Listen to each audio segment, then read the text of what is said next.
The moral story is about the wolf in sheep's clothing.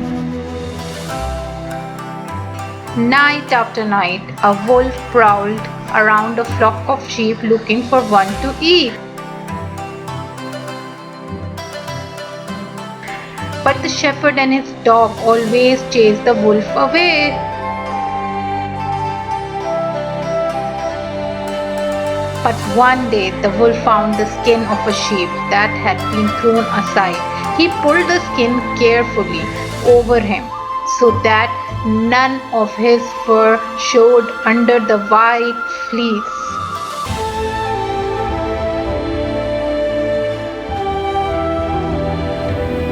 Then he strolled among the flock. A lamb, thinking that the wolf was its mother, followed him into the wood, and there the wolf made a meal of the lamb.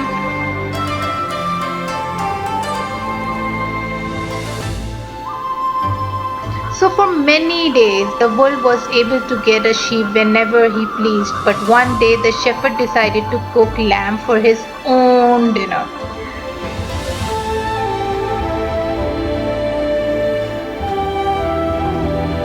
He chose the biggest, fattest sheep he could find and killed it on the spot. Guess who it was? The wolf. The moral of the story is things are not always what they appear to be. If you pretend to be what you are not, you might get caught. Until next story, take care and bye bye.